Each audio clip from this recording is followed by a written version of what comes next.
como é que se faz para calcular a aceleração, para construir gráficos, tá? Basicamente isso. E a gente se preocupou muito em mostrar isso tanto unidimensional, ao longo do eixo X, como ao longo da combinação dos dois eixos, eixo X e eixo Y.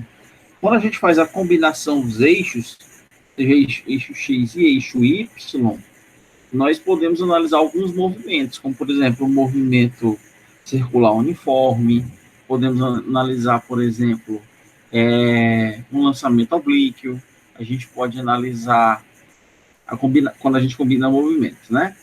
Então, agora a gente vai estudar a causa desses movimentos, né? É uma força, tá? O que causa o movimento sempre é uma força que está agindo sobre ele, né? Então, vamos lá. Seguinte. Então, hoje a gente vai estudar aqui a primeira e a segunda lei de Newton, tá? Acho que se der tempo a gente estuda também a terceira lei, tá? Então, o que acontece aqui? O que é uma força? Nós podemos definir uma força como sendo um puxão, tá? Você tem um objeto que está parado em algum canto, você puxa ele, como você também pode empurrar ele. Bom, se você tem um objeto, tá? Ele está sobre uma mesa, né? Essa mesa está parada com relação a um determinado referencial fixo, tá? Certo? Aí você tem um objeto que está parado com relação a um referencial, porque tudo está sempre em movimento, né? Se a gente for analisar, tudo está sempre em movimento. Mas a gente pode pensar o seguinte: com relação a um determinado referencial fixo, se a distância desse referencial para um determinado objeto não varia, é porque não está tendo movimento. Com relação a um referencial, a gente só pode falar de movimento quando a gente fala com relação a quê? Com relação a um referencial, tá? Então, se a gente tem sobre uma mesa, tá, um objeto qualquer, uma esfera, tá, ela inicialmente está parada. Se ela está parada, o movimento dela com relação à velocidade dela com relação ao referencial fixo é zero, tá? E aí o que acontece? Se você der um empurrão nessa esfera, ela vai se deslocar. Se ela vai se deslocar, ela vai sair de um local onde ela estava parada com velocidade zero e ela vai passar a se movimentar. Se ela está se movimentando, a velocidade dela vai estar aumentando, né? Ela passa de zero para um determinado valor. Se a velocidade está aumentando, o que acontece? É porque você tem aceleração, tá? Bom, quem foi que produziu essa aceleração no corpo? Foi uma força que foi aplicada sobre aquele corpo, né? Então, a força produz uma aceleração, tá? Por isso que a gente diz, uma força ela pode ser um puxão ou um empurrão. E ela produz uma aceleração. Tá? Vamos estudar aqui as três leis de Newton, tá? A mecânica newtoniana, que é o que nós vamos analisar aqui, ela é válida para situações do nosso cotidiano, do dia a dia. Ela não é válida, não funciona para velocidades próximas da velocidade da luz e quando você tem objetos de dimensões atômicas ou subatômicas, tá? E você pode falar sem nenhum medo, tá? Que as leis de Newton elas podem ser encaradas como aproximação, olha só, da relatividade geral, tá? Bom, antes da mecânica newtoniana, o pessoal acreditava em quê? Acreditava-se que era necessária uma influência, uma força para manter um corpo em movimento, certo? O estado natural dos objetos era o estado de repouso, tá? Era o estado de repouso. As observações pareciam confirmar essa ideia por causa do atrito. Mas vamos imaginar agora uma superfície sem atrito. O objeto continua a se mover para sempre com velocidade constante, né? Então, o que acontece? A gente achava que antigamente, né? Achavam que antigamente um corpo se manter em movimento tinha que ter uma força o tempo todo atuando sobre ele. E que o estado natural de um corpo era o estado de repouso, beleza? Porém, se você tem uma superfície sem atrito, se você pegar, vamos supor, uma superfície bem ensaboada, né? E eu lançar um objeto sobre esta superfície, o que é que vai acontecer? O objeto, se eu ensaboar toda a superfície, o que é que vai acontecer com essa superfície? Ela vai ficar bem lisinha, tá? eu vou cobrir as imperfeições existentes ao longo dessa superfície, tá? Eu vou deixar ela menos rugosa. E aí, se eu lançar um objeto nessa superfície, o que é que vai acontecer? Ele vai percorrer toda a superfície de forma infinita, digamos assim, com velocidade constante, tá? A menos que uma força de atrito atue na direção contrária a esse objeto, né? E aí ele vai produzir sobre esse corpo uma desaceleração até que o corpo pare, tá? Portanto, o atrito é uma força, tá? A gente vai, inclusive, estudar aqui a força de atrito também. E aí a gente pode fazer aqui a primeira definição da primeira lei de Newton, que é o seguinte: se nenhuma força atua sobre um corpo, ou seja, se o corpo, o somatório das forças resultantes que atuam sobre determinado corpo é nulo, tá? Sua velocidade não muda. Claro, né? Porque se não tem força atuando sobre o corpo, esse corpo não vai sair do seu estado natural, digamos assim. Ele não vai sair do seu estado de repouso, né? Ou seja, se a velocidade não muda, obviamente o corpo não está submetido a uma aceleração, né? Então a gente pode pensar, lembrar que a primeira lei de Newton ela também é medida como a lei da inércia, tá? Então, se nenhuma força atua sobre o corpo, sua velocidade não pode mudar, ou seja, o corpo não pode sofrer aceleração. É a lei da inércia. Ou seja, se um corpo está em movimento, a sua tendência é continuar em movimento.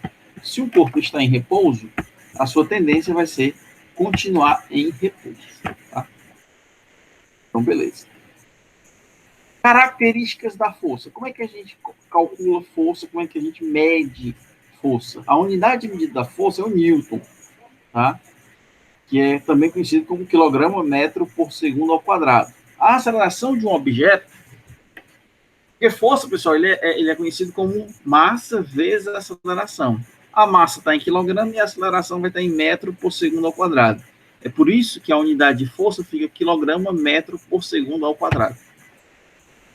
A aceleração de um objeto, ela vai ser proporcional à força. Claro, quanto maior a força que você imprimir a um objeto, maior vai ser a aceleração que aquele objeto vai adquirir. Por quê, professor? Porque, claro, se eu aplico uma força maior, ele vai atingir uma velocidade maior. Se ele atinge uma velocidade maior, é claro que ele teve uma aceleração maior. Então, força ela é proporcional à aceleração. Aí, é por isso que eu posso, como eu tenho força proporcional à aceleração, então eu posso escrever que força é igual a massa vezes a aceleração, tá? A aceleração de um objeto é proporcional à força é uma grandeza vetorial. Agora eu vou fazer uma pergunta, eu quero que alguém me responda aí, né? A força é uma grandeza vetorial. Ora, se ela é uma grandeza vetorial, significa o quê? Significa, alguém deveria responder, né? Significa que ela tem módulo, né? Tem direção e tem sentido. E eu posso escrever a força em termos de vetores unitários, tá? E a força resultante é a soma vetorial de todas as forças aplicadas a um objeto. Então, se você tem um objeto que está sobre uma mesa, tem uma série de forças que estão atuando sobre ele. A força peso, você pode ter força atrito, você tem a força normal, tá? Que vocês vão ver, eu vou explicar para vocês que força normal, ela não é uma reação da força peso, tá? Ela é contrária à força peso, mas ela não é reação. Princípio de superposição para forças. Uma força resultante tem o mesmo efeito sobre o corpo e todas as forças agindo simultaneamente, né? A gente pode pensar que a força resultante é como se fosse uma única força que esteja atuando sobre o corpo, né? É por isso que a gente precisa estudar vetores antes de estudar as leis de Newton, para a gente entender como é que se faz a soma vetorial, porque você desenha todas as forças que estão sobre o corpo e calcula a força resultante. Vocês sabem fazer isso, tá? Uma outra definição, digamos assim, mais rigorosa da primeira lei de Newton é a seguinte: se nenhuma força resultante atua sobre o corpo, ou seja, se a força resultante sobre o corpo é zero, significa o quê? Ora, se a força é zero, significa que a aceleração vai ser o quê? Zero também, né? Então a velocidade não pode mudar, ou seja, o corpo não pode sofrer a aceleração, tá? Então isso aí seria a primeira lei de Newton. Ela não é válida para todos os referenciais, tá? A primeira lei de Newton, ela só é válida para os referenciais inerciais, tá? O referencial inercial é um referencial no qual as leis de Newton são válidas. Por exemplo, vamos pegar aqui, ó, vamos lembrar aqui, para a gente ver um contra-exemplo, na verdade, né? Vamos pegar um disco sem atrito, que ruma para o sul a partir do Polo Norte, tá? Imagina que a trajetória dele vai sair lá do Polo Norte da Terra, né, ó, e vai chegar aqui no Polo Sul. Então, o que é que nós temos aí? Nós temos um objeto que sai aqui do norte e vai para o sul, tá? Se você tiver na Terra, na superfície da Terra, tá? Digamos assim, se você está paralelo a esse objeto, você vai, teoricamente, pensar que ele vai seguir uma trajetória retilínea, né? Porém, se você tiver a mesma situação, só que você está vendo da superfície da Terra, o que é que você vai ver? Você vai ver que ele vai sofrer um desvio aqui, ó, tá? Por quê? Porque a Terra está girando.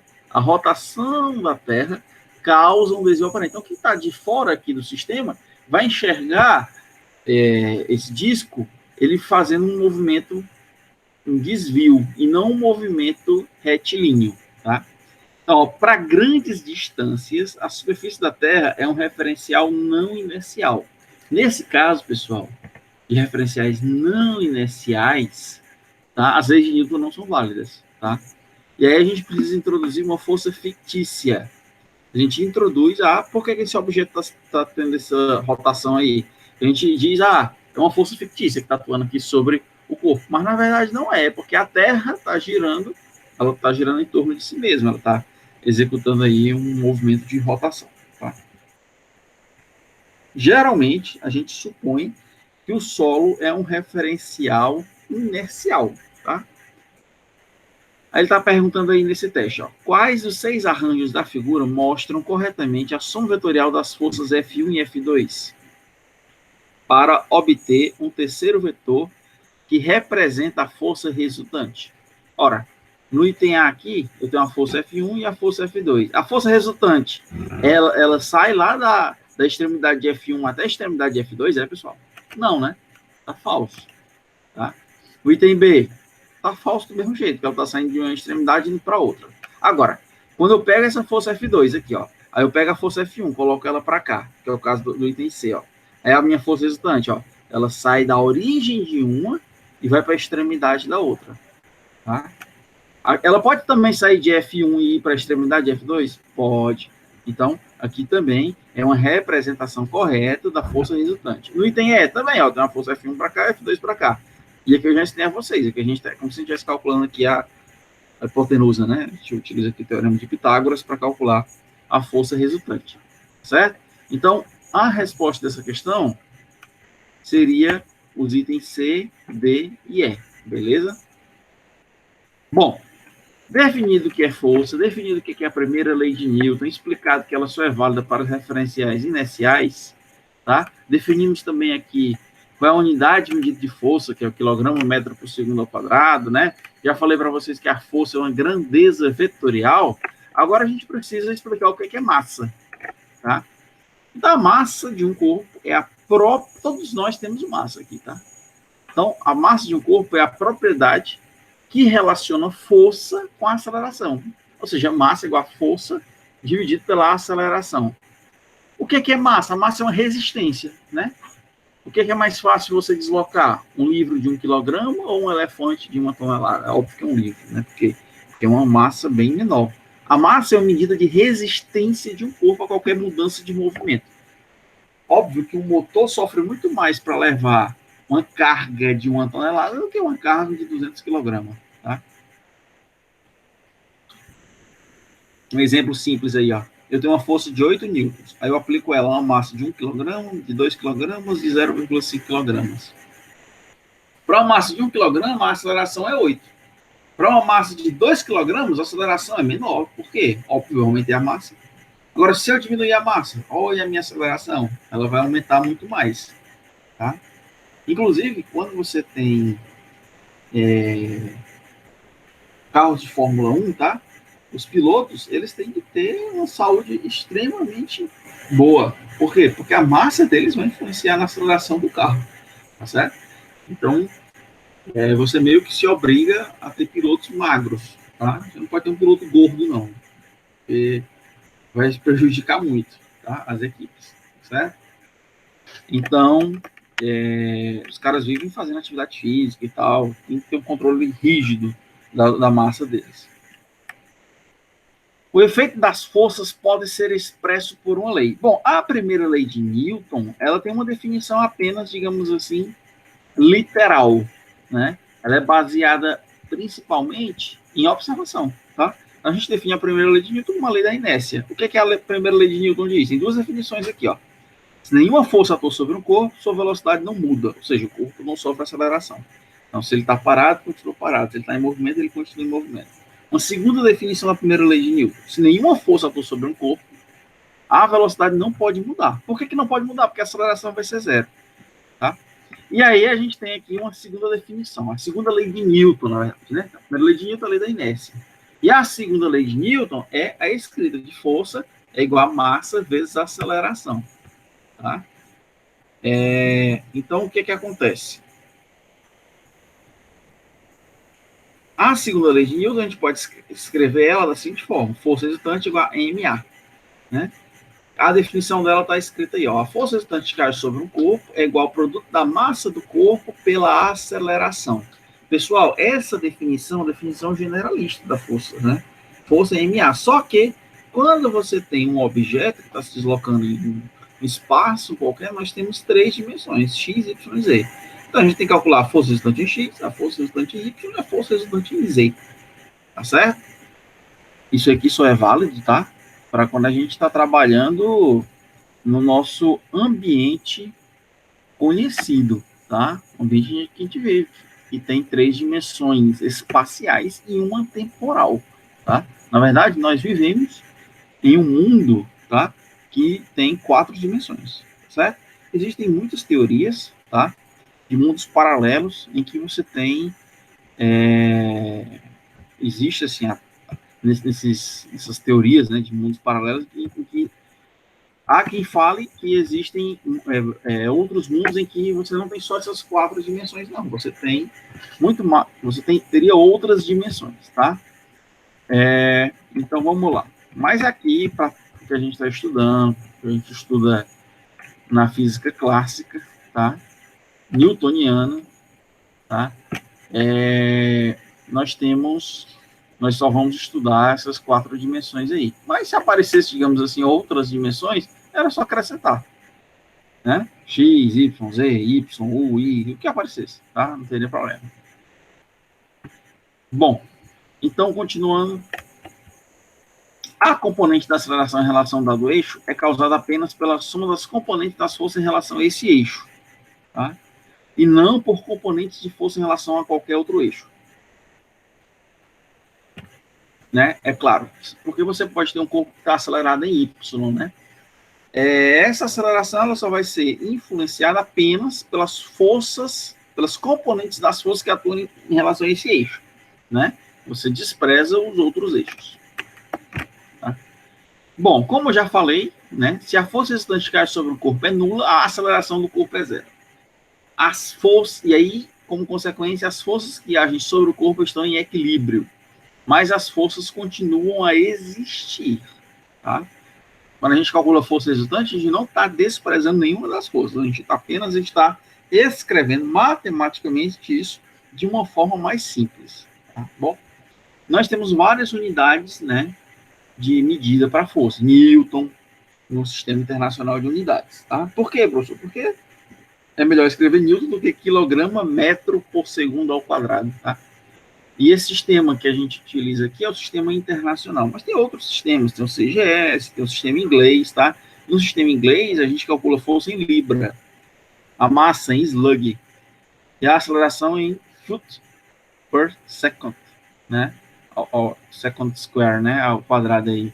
Então, no CGS, que é centímetro, grama e segundo, a força é dada em dina, tá? A massa a gente calcula em grama, e a dimensão de distância a gente calcula em centímetro e o tempo em segundo, tá? E sempre, desde o começo, né, a gente escreve, a gente utiliza o sistema internacional de unidades. Bom, então, para estudar problemas que envolvem forças, a gente pode usar um diagrama de corpo livre, tá certo? Então, por exemplo, você tem aí na figura A a força horizontal F1 produz uma aceleração horizontal. Este é um diagrama de corpo livre, bem simples, tá? Então, o objeto, ele está se deslocando ao longo do eixo X, sobre ele existe a atuação de uma força horizontal F1, tá? Quando você puxa esse objeto com essa força F1 aí, o que é que acontece? Acontece o seguinte,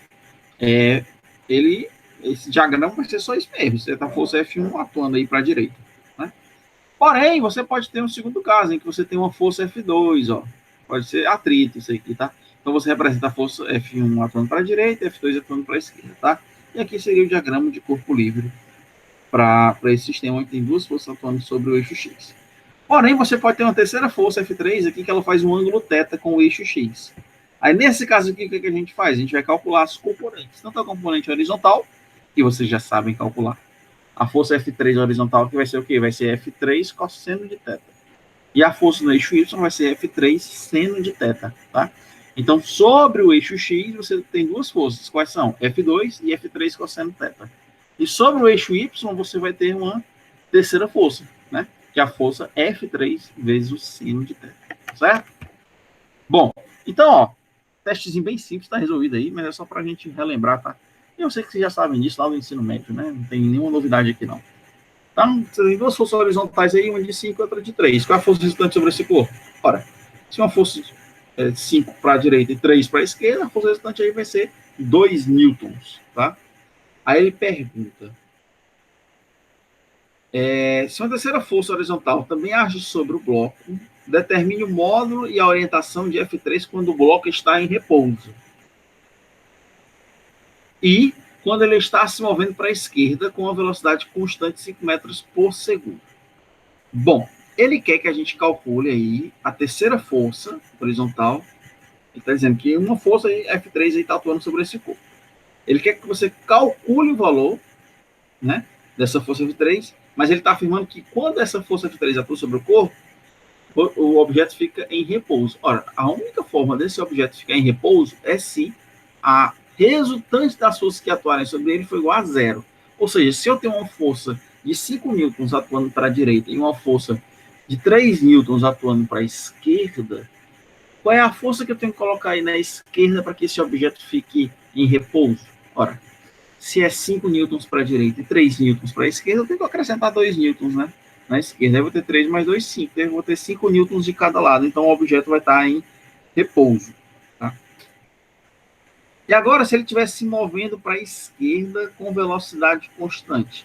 Se ele está se movendo com velocidade constante, significa que o corpo está com a aceleração igual a quanto? Se a velocidade é constante, não tem aceleração. A aceleração é igual a zero. Tá? Então, se o corpo... Essa questão é muito importante para vocês entenderem, tá? Porque é o seguinte, se o corpo está em repouso ou com velocidade constante, significa que a força resultante que atua sobre o corpo é zero. Né? Para que a força resultante que atua sobre o corpo seja zero, basta eu acrescentar uma força de 2 newtons. Né? Tanto faz se ele estiver em repouso ou se ele estiver com velocidade constante. Beleza? Então, continuando aqui, ó. Um sistema, são só definições, tá? É um negócio que é formado aí por um ou mais corpos, né? Então, você tem 2 corpos, você já tem um sistema, né? Você tem 3 corpos, é um sistema, e assim vai. Uma força que o corpo, que não pertence ao sistema, exerce sobre um corpo do sistema é chamado de força externa. Ou seja, se eu tenho um sisteminha isolado ali com duas pessoas, né, com duas massas, tá? E eu aplico uma força sobre esse sistema, essa força que eu estou aplicando sobre o meu sistema é uma força externa. Né? E a força resultante que age sobre o sistema é a soma de todas as forças externas que atuam sobre ele. Tá? Uma força que um corpo que pertence ao sistema exerce sobre outro corpo, né? Agora, se você tem 2 corpos que pertencem ao mesmo sistema e o corpo 1 aplica sobre o corpo 2 uma determinada força, essa força não é força externa, vai ser uma força interna. Tá? Tá? O diagrama de corpo livre de um sistema não inclui forças internas. A gente despreza as forças internas. Tá? Porque forças internas não aceleram o sistema. Tá? Então, nota, não confunda o diagrama de corpo livre de um sistema com os diagramas de corpo livre dos corpos que pertencem ao sistema. E agora a gente tem aqui algumas forças especiais. Tá? já conhecidas de vocês. A força gravitacional é um tipo especial, tá, de atração que um corpo exerce sobre o outro. Em geral, um dos corpos é a Terra. Pessoal, nós também, tá, que temos massas distintas, tá, nós também temos atração, né? O meu corpo, ele exerce atração sobre os objetos que estão ao meu redor, tá? Porém, como as nossas massas são muito pequenininhas quando comparada à massa da Terra, tá? Praticamente nenhum corpo vai sentir, a gente não vai sair grudando em outros corpos, não, tá? Porque as nossas massas são muito pequenas, tá? Mas quando a gente considera a massa da Terra e nós, aí é claro que a gente sente, a gente passa o dia todo sendo puxado pela Terra, tá certo? Então, em queda livre, se você tem um objeto e você solta esse objeto com relação ao solo, o que, é que vai acontecer? Vai existir sobre ele uma força-peso. Uma força-peso, você já sabe, é mg. Professor, por que é negativo? Porque ele está indo no sentido, a gente considera sentido negativo no sentido de queda, e positivo no sentido de subida, tá? A força gravitacional também age sobre corpos em repouso, tá? E a gente pode escrever essa força gravitacional em forma vetorial, ó. Fg igual a menos Fg, vetor unitário J. Por que o vetor unitário J? Porque a gente está considerando o eixo Y. Então, aí a gente escreve menos mgj, ou mg, onde g é a aceleração gravitacional, o vetor aceleração gravitacional. Bom, então, isso aqui é força gravitacional. Tá? Força gravitacional é o quê? É a força que a Terra exerce sobre objetos. O que é o peso? O nome dado à força gravitacional que um astro exerce sobre um corpo. Força gravitacional é um tipo de atração que um corpo exerce sobre o outro, tá? Então, o Sol, ele exerce uma força sobre a Terra, é uma força gravitacional. Quando a gente fala, por exemplo, você tem, sei lá, um satélite em órbita de Marte, né? Então, o planeta Marte, ele vai exercer, né? Ele vai exercer uma força gravitacional sobre um corpo, tá? Essa força é conhecida como peso. Então, por exemplo, a Terra, ela exerce uma força gravitacional sobre tudo que passa sobre ela, como nós, seres humanos, né? Então, essa força gravitacional que a Terra exerce sobre nós é conhecida como uma força peso, tá? É uma força medida em newtons e aponta para o centro do astro. O peso de um corpo é igual ao módulo da força gravitacional que age sobre o corpo, tá? Lembrando qual é a diferença de peso para força gravitacional. Força gravitacional, ela é uma força que um corpo exerce sobre o outro. E peso é a força gravitacional que um astro exerce sobre um corpo, tá? Né? Então, a gente pode pensar que a força gravitacional, ela é mais generalista, né? Então, ó, para relacionar o peso à massa, considera uma maçã em queda livre. Bom, a única força que age sobre a maçã é a força gravitacional, claro, né? Que vai produzir uma aceleração G. Não, a força resultante é a massa de aceleração. Só que a força resultante vai ser quem? Vai ser o peso. Por que é peso, professor? Porque é a Terra que está exercendo uma força sobre a maçã, né? E quem é a aceleração? A aceleração, nesse caso, aí, é a aceleração da gravidade. É por isso que a gente pode escrever que a força gravitacional é igual a mg, né? E aí a gente relaciona dessa forma aí peso e massa. Bom, e aí a gente tem aqui pesagem, tá? O que a gente faz para pesar objetos? A gente utiliza uma balança. Por exemplo, uma balança de pratos, mais antiga, né? Para comparar a massa do corpo com massas conhecidas. Assim a gente determina a massa e calcula o peso, né? A massa é uma força de resistência. O peso é uma força gravitacional, tá? É uma força gravitacional. A gente utiliza uma balança de mola para medir o peso em uma escala calibrada. A gente pode até passar uma atividade dessa para vocês fazerem. Ah, pessoal, eu quero que vocês façam o seguinte experimento. Construam aí uma massa de mola para medir o peso em uma escala calibrada. E vocês podem criar uma escala qualquer. Tá? Peso é diferente de massa, né? Então, por exemplo, quando eu faço essa pergunta, você pesa quantos quilos? Está errado, né? Primeiro que pesar não é em quilo, né? Pesar em newtons, né? Só que a gente, por uma questão de educação, né? A gente não vai ficar fazendo essas correções, tá? Mas peso é dado em newton, massa é dado em quilograma. Então, o correto é perguntar qual é a sua massa, né? O peso deve ser medido sem que o corpo esteja sujeito a uma aceleração vertical. Lógico, se você tem um elevador que está subindo ou descendo, tá? Se você for calcular o peso, seu peso. Se alguém morar em prédio, pode pegar uma balança aí e fazer esse teste. Coloca lá a balança, aí você entra no elevador, aí pede para ir para, sei lá, 10º andar, depois pede para descer. Aí você fica olhando para a balança. Vocês vão ver que o peso ele vai ser modificado, tá? Se você estiver subindo, vocês vão ver que o peso vai ser maior. Se estiver descendo, o peso vai ser menor, tá? Então, se alguém morar num prédio, tá? Poderia fazer esse teste aí em casa, tá? O que é a força normal? Se você está de pé em um piso, a força que a superfície exerce sobre você é chamada de força normal, tá? Normal significa perpendicular. Quando o corpo exerce uma força sobre uma superfície, ainda que aparentemente rígida, por exemplo, tem um bloco aí sobre uma mesa, né? Essa superfície, ela vai se deformar um pouquinho.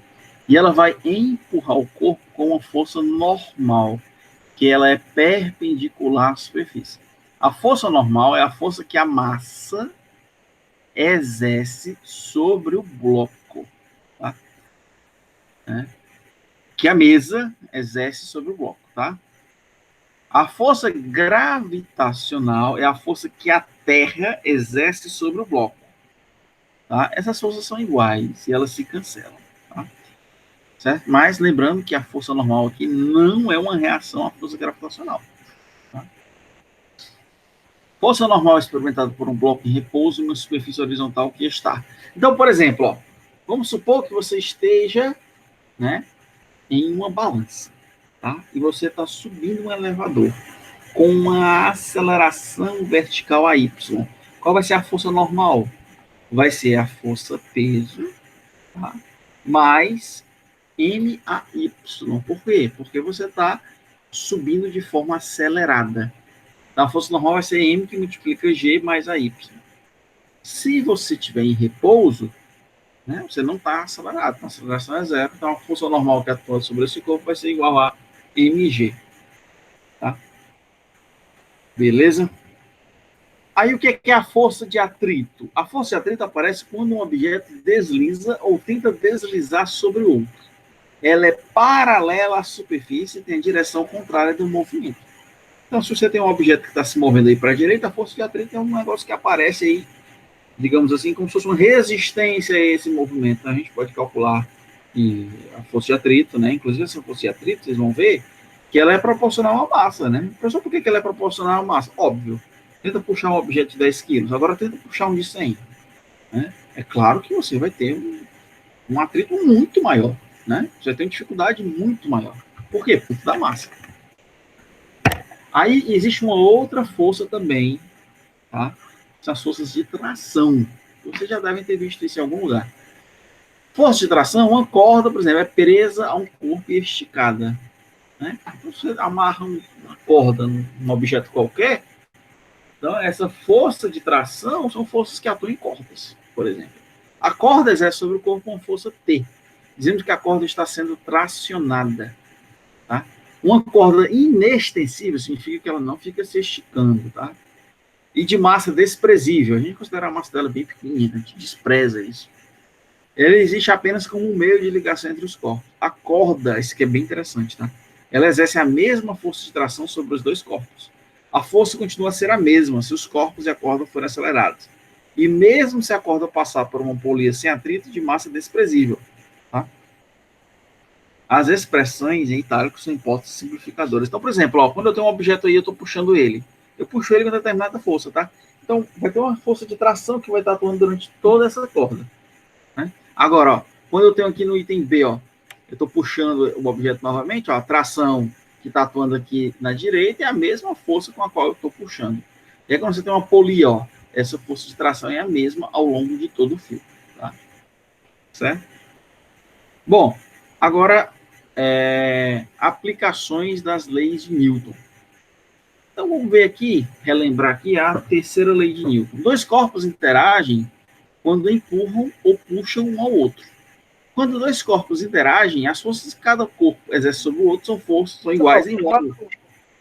Só? Oi. Essas explicações que são tá dando Ele vai estar tudo lá no Class para a gente fazer mesmo, pra fazer do mesmo jeito as atividades? Eu vou colocar esse vídeo lá no Classroom, tá? Ah, tá certo. Então é o seguinte, ó. Quando dois corpos interagem, as forças que cada corpo exerce sobre o outro são iguais em módulo e têm sentidos opostos. Podemos escrever essa lei como uma relação entre escalares ou uma relação entre vetores.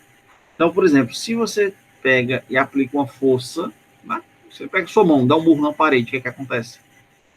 Você está exercendo uma força sobre a parede responde e exerce sobre você uma força também. Tá? São forças que têm exatamente o mesmo módulo, sentidos contrários, e tem a mesma direção. Né? Como tem sentidos contrários, é por isso que a força que um corpo B exerce sobre o C vai ser o negativo de C sobre B. Tá? Eu chamo essas duas forças de par de forças da terceira lei, né? Um par ação e reação. Sempre que dois objetos interagem, existe um par de ação, um par de forças da terceira lei. Então, por exemplo, eu tenho uma laranja sobre uma mesa. Tá? Então, a laranja, a Terra exerce uma força de atração sobre a laranja. E a laranja exerce uma força de atração sobre a Terra. Esse aí sim é um par de forças da terceira lei. Lembrando que essa força que a Terra exerce sobre a laranja não é a normal, não, tá? Bom, agora, quando você coloca uma laranja sobre a mesa, ela vai pressionar a mesa. Então, quando ela pressiona a mesa pega e empurra, digamos assim, a laranja, né? Então, a força normal da mesa, ela vai ser contrária, digamos assim, à força gravitacional, né? Então, aí sim, aqui você tem essas forças aqui se cancelam, tá? A força normal da mesa, ela se cancela com a força gravitacional, tá? E a força que a laranja exerce sobre a Terra, né? Ela se cancela com a força que a Terra exerce sobre a laranja. Então, isso aí são forças, são pares de força da terceira lei.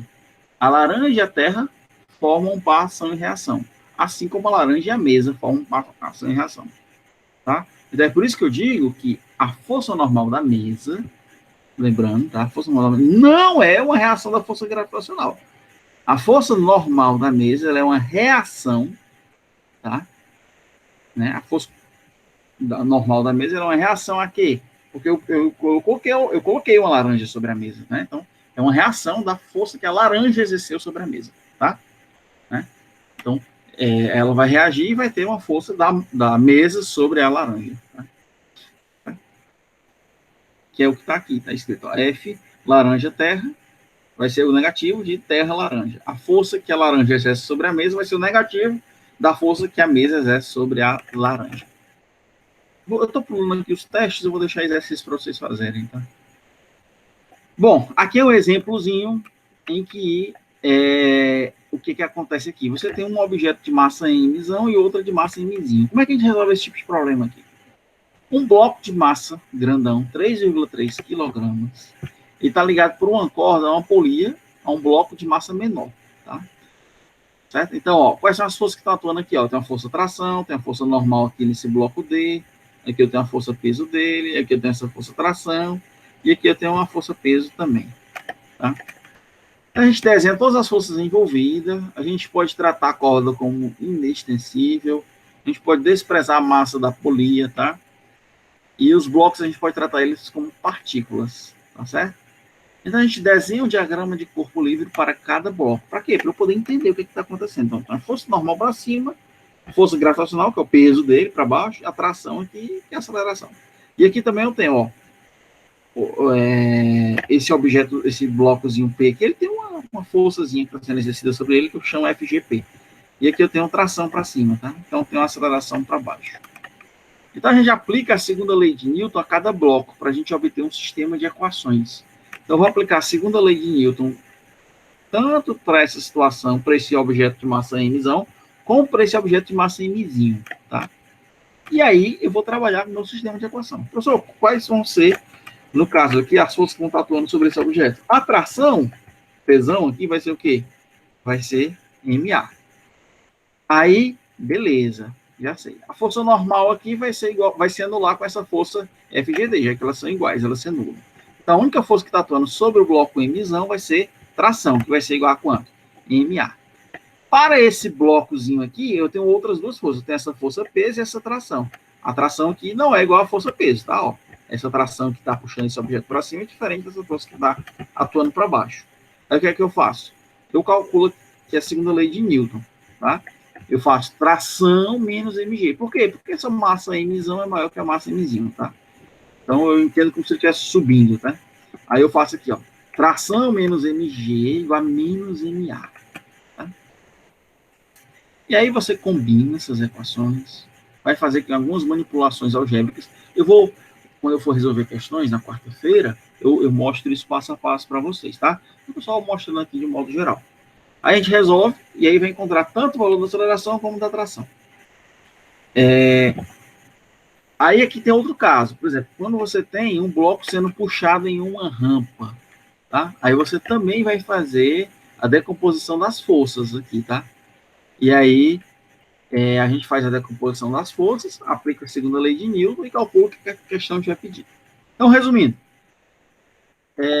explicamos o que é força, explicamos o que é a primeira lei de Newton, falamos sobre os referenciais inerciais e não inerciais, falamos o que é massa, mostramos para vocês as forças especiais, normal, atrito, tração, falamos da segunda lei de Newton e da terceira lei de Newton, tá?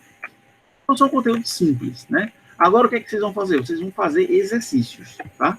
Os exercícios, eles vão estar propostos lá no Classroom, tá? Eu não vou dizer agora, não, mas vocês, daqui a pouco eu quero que vocês acessem o Classroom, tá? Vou colocar lá 4 questões e todo mundo precisa fazer as 4 questões e entregar quarta-feira, tá certo? Então, inclusive, quem não entregar fica com falta hoje, mesmo tendo assistido a aula, tá? O combinado desde o início a presença só é dada se o aluno resolver a atividade e entregar. Professor, mas se eu entregar tudo errado, não tem problema. Se eu não conseguir fazer, escreva lá, não consegui fazer. Mas entregue, certo? Importante que vocês entreguem as atividades, porque isso é que me diz, é isso que vai dizer o sistema que vocês estão participando da aula, tá bom? Pois, pessoal, agradeço a paciência de vocês. Beleza. Agradeço a paciência de vocês e até